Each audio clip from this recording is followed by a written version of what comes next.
All right. So, first, my next guest is my broker, and friend, and I think as a mentor and kind of a big sister in a sense. She's just a all around amazing person. I can't thank you enough, Ruth, for coming on here and just supporting me and, telling me, or just sharing your knowledge. Because you have a lot of experience and I'm sure a lot of value that a lot of people would love to hear. So, yeah, maybe let's just start with maybe introducing yourself and tell me, um, how you got into real estate from the jump. Well, thanks for the invite.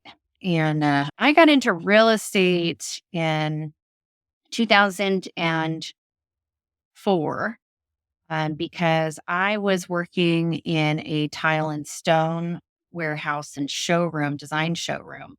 And I was helping all these contractors and flippers select materials for flips. And so, it was design on a dime kind of a thing. We were, trying to get the best luck for the least amount of money. And I kept seeing all this success for the people that I was working with. And so I said, you know what? I should be doing that for myself.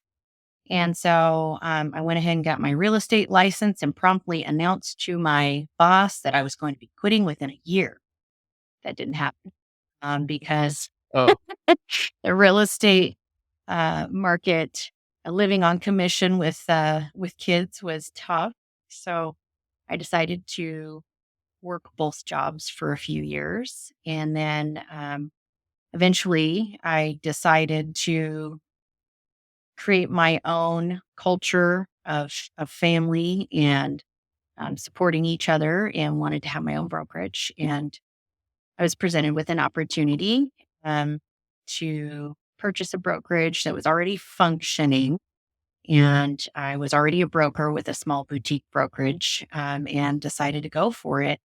And so we've doubled in size. We have about 90 agents now. We had about 45 when we started, and not really looking wow. to necessarily grow the amount of agents that I have, um, but just want to collect and collaborate with a bunch of people that are very positive and down to earth and community giving, hearts based. And so that's kind of my goal. And what I thrive on is helping everybody and supporting their business. And um, so, yeah, it's been a lot of work in creating that culture. And um, yeah, I really love I have to supporting say, everybody. you, you do that though. Like that's why, like I love being with your brokerage and what is may basically I think that we're all a big family because of that mentality and what you are trying to turn the or have turned the brokerage into because um I've the figured it out the hard way is that not all brokerages are the same and so coming to you and being able to realize like this is what a brokerage should be like is like it's very refreshing. It's been an awesome time and like I couldn't imagine being anywhere else, so I can't thank you Well, enough. I'm glad. Yeah, I really like see it as our little tribe, our little family. And I really love that we really have gravitated towards and pulled people in that are of the same mindset that are supporting each other. So I do. But yeah, that's kind of the real brief story on how I got into it and why I got into it and what I love about it. So when you bought the company or the brokerage, it was just you bought it right, just you running it, and it's been that way ever since. Like, and so, um, has that been like oh, but you've expanded though. You put another office, in Placerville too, right?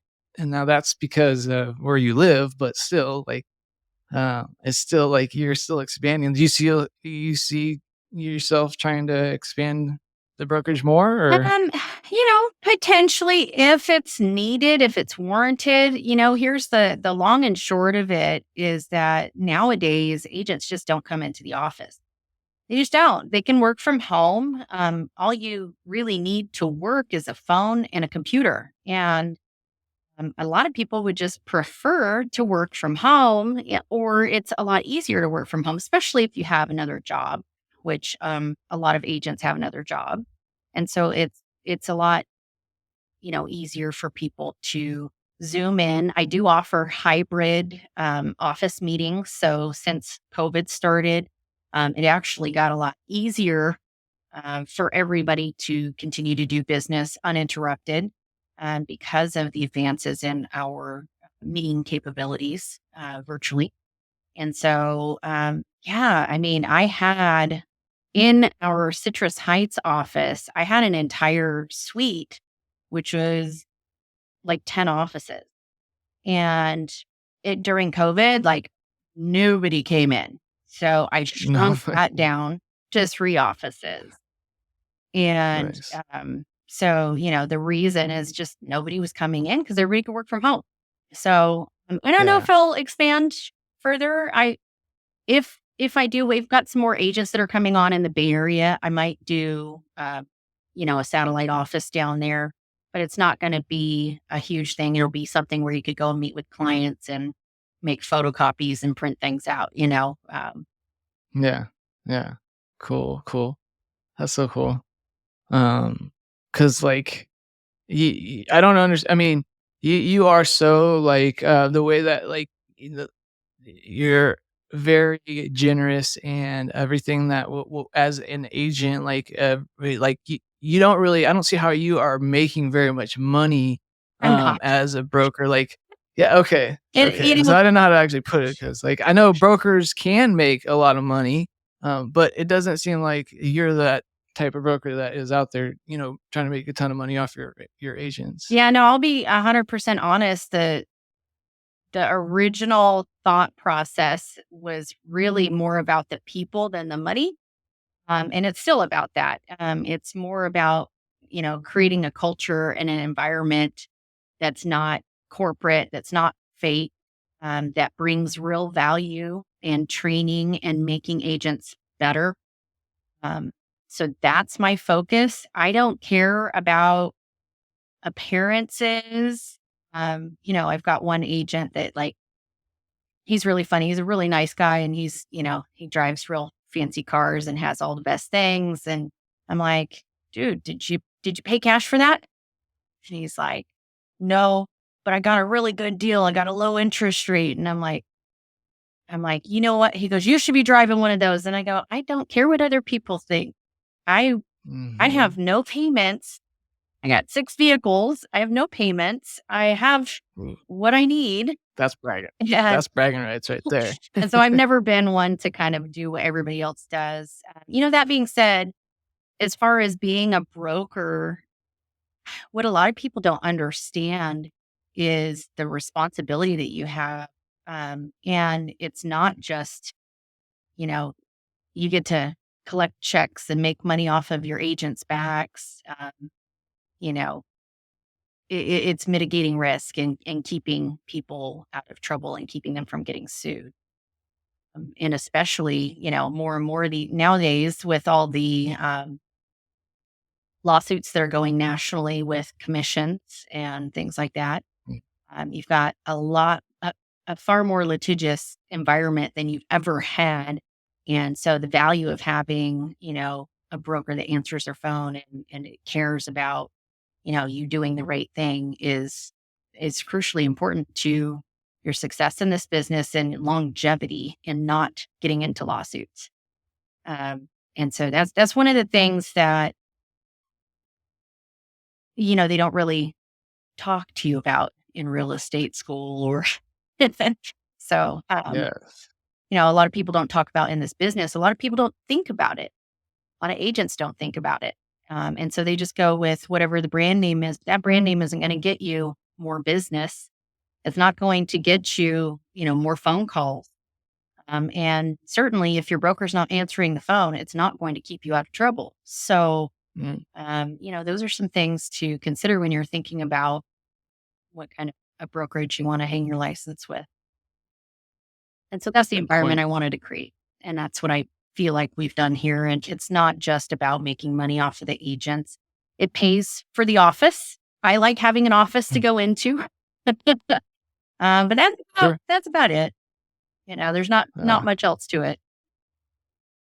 Man, you're right though. The support and like the fact that you are there, like um when we need you and like that that knowledge, like the I'm always telling people how like you see things coming a mile away. It's ridiculous. Like when every time like I'm talking to you about something and you're just like, well, this is what's about to happen. And it's like, how did you know that?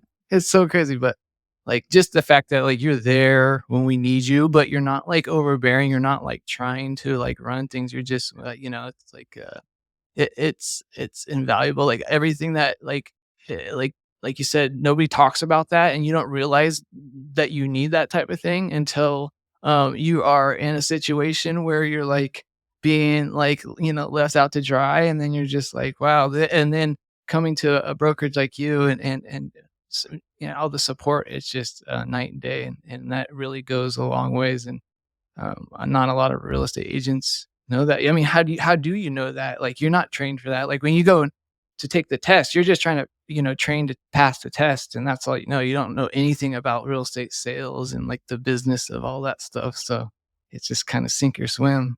Yeah, it really is. I remember when I first got my license, it was kind of like, okay, go sell something.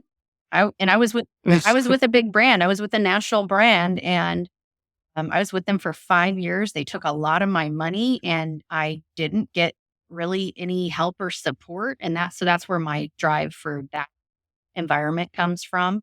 They were really nice people, but at the end of the day, it was about their individual business. It was not about supporting the agents that were working for them. And so it was, I was on the phone with car legal, calling them all the time, making sure that I was doing things right. And so that's where a lot of that, Oh, wow. you know, knowledge and experience comes from, is just trying to make sure that I wasn't going to get sued, because I was concerned. Because there were 10 brokers in the office, and I go, okay, I have this situation. What do I do? Well, I don't know. Ask so and so. I don't know. So it's Yeah. Yeah, really important. that's fun. Fast forward, now you are, on the board of the MLS, right? Or I, still, I'm El Dorado or were County you Association of Realtors board member. Yeah. the board member on the okay, I the board of awesome. directors. Board of directors, I'm sorry. That's awesome, but, like, there's so much knowledge that it's, like, unreal that, it's so cool, and, like, being able to have that at my disposal is so cool because, I really enjoy, like, learning from you and, like, there's things that, like, you are for instance, when I wanted to go and list, a very nice house in the Bay Area as a family members, and, no broker would ever come with me to the listing appointment, but you did, and, you didn't have to do that, and I didn't even get the listing, but, well, like, that just in itself was just, like, I was just so thankful for that because that support and knowing that you were able to do and, like, you didn't even ask twice, it was just like, "Yeah, I'll be there for you, no problem." I was just like, "This is so cool. You're amazing," and, like, it just, I just I know there's agents out there that don't realize that, like, their, brokers aren't all the same, so, you know, hopefully this will Yeah. open their eyes, some people, I don't know. Yeah, well, and I really want to put an emphasis on the training that we do. I mean, with our weekly meetings, so far this year, we've had some really great trainings. We heard from an attorney who does probates and trusts and wills exclusively. And so we're always training on how to handle those challenges, what kind of paperwork you need to be asking for, being that agent that is consultative, that has that knowledge, is so very important. We did 1031 exchanges, and now we're going to do something completely new that I hadn't even heard of before. And I've been doing this for 20 years. Because of this Mhm, conversation that we had during our last 1031 exchange meeting, there's mhm, a thing called a reverse 1031 exchange. And so, like, do you yes. know what that is? I don't know what I that is. I'm going to get more details. Essentially, it comes like the chicken and the egg syndrome, right? So normally you would um, close on a purchase property if you had a 1031 exchange after you sell the current property that you have. But apparently, there are some reasons and some ways that you can close on the property first and then close on the sale property second. And so we're going to learn all about that. Actually, I think it next week, next Wednesday. So that's going to be something that's really valuable.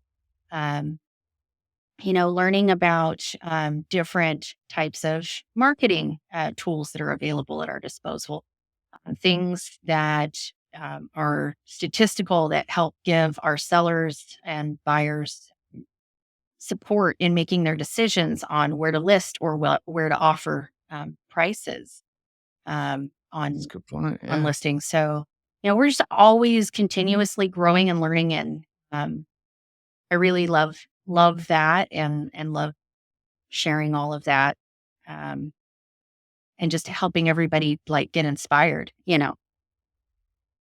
Kind of bring everybody up at the same time. Yeah. I love that. What's your take on, like, technology? Are you, like, kind of, um, like to stay ahead of things as they come up, or are you. Yeah. So a little funny. Some people don't like change, so Right. No, everybody doesn't like change, right? Everybody's a creature of habit, and when you are forced to change something, that's the worst, right? So at least if you change Yeah, by choice, that's one thing.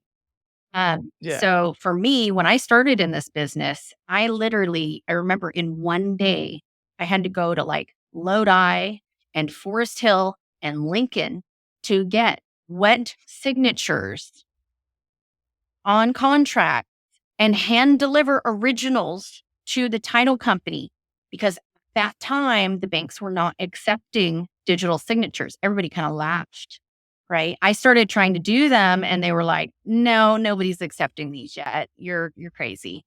And so fast Right. forward, thank God we got past that. We were faxing. We were, Oh. faxing. If you were really on top of things, you were emailing things. But you were getting things wet signed and then having to FedEx wet signatures to the lender and had to make sure that they had wet signatures. Yeah, it was crazy. A completely Wow. different time. Imagine productivity. Well, our productivity was, way down low compared to now. You know, we almost have an unlimited capacity as long as you have the support behind you. And so That's a good point. I try to stay very much up on technology. We have a really good tech stack now, as you know. I went through every year. I kind of look at what the new things are that are out, and I do the free trials, and I kind of compare and contrast what we have. We actually settled on KV Core, which has a really nice tech stack.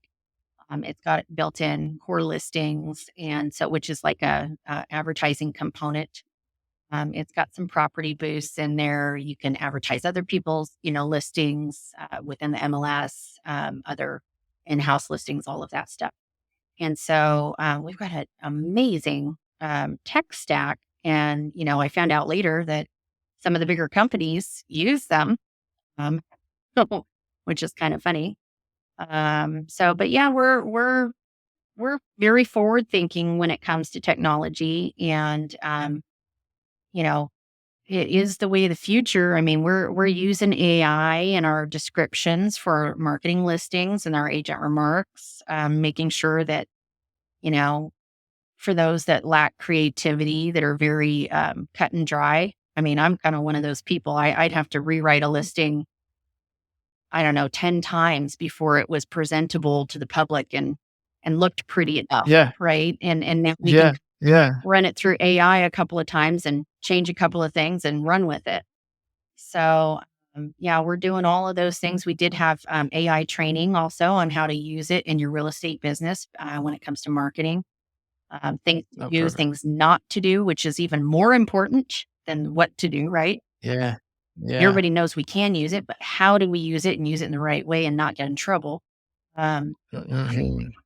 so there's lots and lots of technology and training. We're using obviously digital signatures on everything we use. Uh, you know, That goes a long glide for way. disclosures, which is a link, and it does like TurboTax. It walks the sellers through the process of filling out the seller disclosures. On the buyer side of things, it kind of keeps everything in one spot. Um, so it's a nice link Yeah, to share with your buyers to, when you're interested in a listing, you can just share that link and they can look at all the disclosures ahead of time before they make an offer. Um, so we're really forward thinking on that. And I like to think we kind of stay ahead of the curve on things. definitely. And you're absolutely you hit on the head with the productivity thing, like, any excuse me. Having to think about, like, in comparison to, like, even, um, just a few years ago, like, the things that we can do now, just because it's saving us, like, the all the tedious even, like, from marketing standpoint or just all the stuff that just takes time, it's like that saves you all the AI can do a majority of that, and then you can focus on your clients, focus on the important part, which makes all the Right. difference. The Well, negotiation versus I the think. driving documents back and forth to get signatures. And that's not Right, yeah. something that you could farm out to somebody because you needed a licensed agent to explain what people were signing. So it was something that Good really point. took away from your productivity if you had to drive all around getting signatures. So I embrace Yeah, technology. I think it's making our lives better, but it also makes the job of the real estate agent more difficult in that you need to prove your value. What is your value proposition? You know, that's a good point. it's like people don't want to talk to a real estate agent anymore. They don't want to, have 10 real estate agents call them when they do a search on Google. They want to raise their hand on their own, or they don't want an agent. They just don't want that Yeah, friction. They don't understand the yeah, value of what an agent brings to the table by having all this technology available to them for the Zillow and the Redfin and all of this where, oh, I can look and see what my home value is, or I can see what this is worth, and I can see how many people viewed it. So maybe I should go with an aggressive offer on this.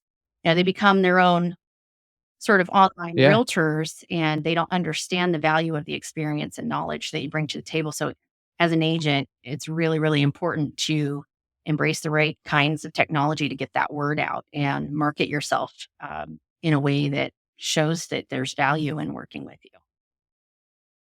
That's a great point.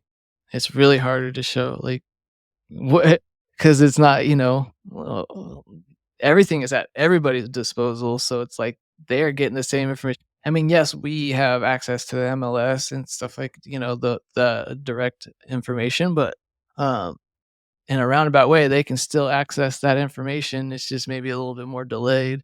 And yeah, like that trust isn't fully there. Like they just I feel like, unless they know you and like you're like family or something like that, it's a big barrier to get over in order to just for them to like realize like what the value you can bring. Um but you just have to be given that chance. It's like you said, it's super hard. Yeah, it's almost easier to have complete strangers trust you versus friends and family, especially when you first get into the business, right?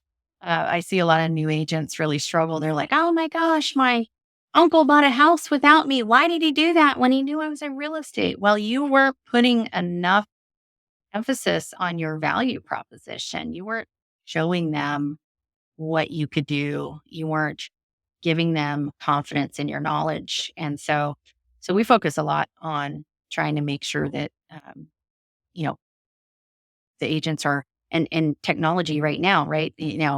People doing reels, people doing TikTok, people doing videos. Video is so, so important. Um, you know, Trying to get, a 30-second clip with explaining how great your knowledge is and how you bring value to the table. Yeah, it can be challenging. At the same time, there are awesome tools to use to our advantage, and like, back being able like just editing a 30-second video 4 years ago was like, just making it an upright video was like super hard. Now it's just standard and everything's just at your fingertips, which is awesome.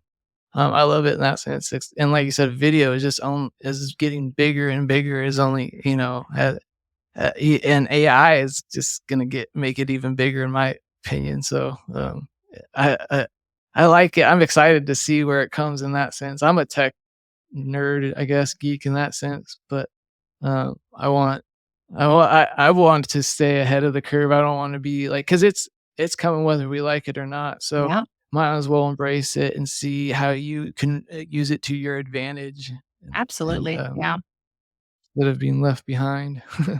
right, exactly. Yeah, and so, like, I'll give you a for instance, I did a little video yesterday, and it was, we had to dig up, locate, and dig up septic tank lid, and then I showed the septic tank lids all dug up, and then the process that it took to pump the septic tank. And, we found out when we dug up the septic tank lids that one of the lids was cracked and we had to repair one of the lids. So I went through a little short, obviously I did a little voiceover and shortened up the Right. video so it fit the voiceover but kind of showed, like this was sort of the process. And, That's cool. you know, Like a little explainer. little explainer video that just kind of Yeah, showed like the process because people don't understand, how a lot of this stuff works. They go, oh, yeah, I'm looking at this property. It has a septic tank, but what does that mean? What does it need? When you get that's a into good point. contract, what do you do with that? So, Yeah, so putting those kinds of little, clips of value out there um, really help in this today's crazy tech environment to help boost your business and and promote your value proposition. yeah, definitely. Because a lot of value to everybody. And, like, to be able to visualize, like, it's to be able to say one thing to be able to say it and talk about it is one thing, to be able to actually, like, put that on a short little video, that just, really goes a long ways. Gets, a lot of confidence in the seller too. It's like or the buyer, both ways is it the more knowledge, the more confidence, and that's a good way to do it. Yeah, for sure. And doing market updates. Um, I want to do another one on um, in El Dorado County right now. Actually, the state of California just passed a hazardous vegetation management law. And so basically, what they're doing is they're forcing every um, area that's in a fire zone to do the state mandated inspection. And as a part of these inspections, they also have a requirement for the property to have certain clearances on the property. And so most of them will go through either their local city fire department and pay a fee. Or right Mm, now, they'll go through CAL FIRE if they're outside of city limits, and it's a free inspection at the moment. And so they'll give them a booklet, they'll do an inspection, and they'll tell them if there's something that they need to correct or if there's something that they don't need to correct. And then, per the state law, you have 1 year to correct those items. But like in El Dorado County right now, every county can adopt their own ordinance under the parameters of this new law. And so in El okay. Dorado County, they're trying to shorten that time period to make those corrections to 90 days. Well, that doesn't work in parts of the county that are under snow. It's a point of sale inspection, I should add. And so Oh, the linchpin is that it's a point of sale inspection. So if you're selling in January and your property's under 10 feet of snow, well, who knows if you got to trim it? You know, are you going to be able to yeah. correct something that you can't see? So, the other thing, that you can talk about in some of these videos is, how you're keeping up on local ordinances and how important it is to have somebody that's knowledgeable in, the local areas that you're looking at. Um, so Good point. there are some opportunities there as well. Yeah, you're absolutely right. And, like, with podcasts, like video podcasts, all remote, like, the technology, I wasn't there I mean, or was expensive, like, back, a few years ago. Now it's, like, at everybody's disposal and just being able to, like, edit, like, the long video podcasts is, Mhm. like, super quick now because of technology, so, yeah, I love it, and just I'm trying to embrace it more and more. Right. Yeah, What about, okay. sorry, go ahead. Oh, I was just gonna say another issue that is facing California in general is insurance. And it's not just happening in the fire zones. It's not just happening in the flood zones. It's happening in Sacramento. We've got insurance carriers that have um, pulled out of California or are severely limiting the number of policies that they're allowing to be written every single month and every single year. And so, people are having a really hard time getting insurance right now. And the insurance That's so and the crazy. insurance cost has, doubled and tripled. Skyrocket. Yeah, depending on where you're at and what type of insurance coverage you have to have. And so there's a whole host of other challenges that if you have resources for people, you have experts in the field, you know, that people are going to want to work with you because you have that knowledge already and you have some good vendors for them to work with or they know. Heck yeah, that helps because they wanna know you got a guy. Mhm. Yeah. Let's talk about the current state of the market. What's your opinion on everything right now, or what are you seeing? Well, the market's holding steady right now. For all the good properties that are really, really appealing, if they're priced appropriately, they're still getting multiple offers. If they're priced wrong, they're hanging out and they're not getting the offers. Um, it's kind of a tale as old as time, but there's less properties on the market because the sellers don't know where they're going to go. Um, and they don't want to give up their 2% interest rates, right? Because everybody refinanced during, the best times. And so a lot of them don't want to give up the interest rates. So they're sitting on the fence. They're like, I want to make a move. Don't know if I want to stay in the state. Don't know if I want to leave the state. Don't know if I want to deal with that high interest rate. So I'm going to sit right here. And then you do have the buyers that are coming off the fence that are going, okay, this is the market we're in right now, and rates are just going to be higher. And we're going to date the rate and marry the house. And, hopefully in a year, they'll go down a little bit and we can refinance and get a lower rate. And so we do have, I feel like, a very balanced inventory to buyer um, market at the moment. And I think that's why we're Yeah, still seeing so many multiple offers on the good properties. Just because, yeah, I like that. you know, we don't have a whole bunch of inventory and we don't have a whole bunch of buyers that are tolerable to the market rate. So it's a That's a very good point. interesting situation that we're in because if you talked to us a year ago, you'd think, well, the rates are going to probably force the prices to come down. But if you look, it didn't force the prices to come down. What it did is it kind of normalized the pace. A normal, Mm, as far as the talking heads go, a normal pace for equity growth in real estate is around 4% a year, 4 to 5% in a good market. And so, we've been yeah, going 20%. We've been skyrocketing for so long. So we're not seeing those kinds of gains, but we're also not seeing good losses point. per se. The ones that are seeing that they're taking a haircut on the price is because they've just listed way too high. And so what they've done is they've, in essence, created a situation where it makes it look like there's something wrong with the house because they've turned off however many buyers from where they should have been. Right. And the reality of the situation is if they priced property appropriately, they probably would have got closer to what they wanted in the first place. Good point. Good point. This has been, yeah, like, everybody's either doom and gloom, like it's gonna crash, or, people are just like write it out, like you said, on the sidelines, waiting to see how everything kind of plays out. Hey, but I think we got enough. So, Okay. Sounds good.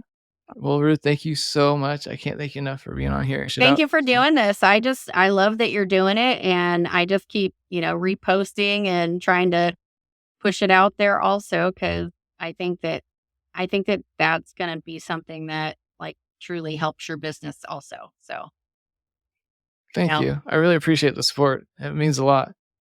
So thank you so much. all right. Have a good day.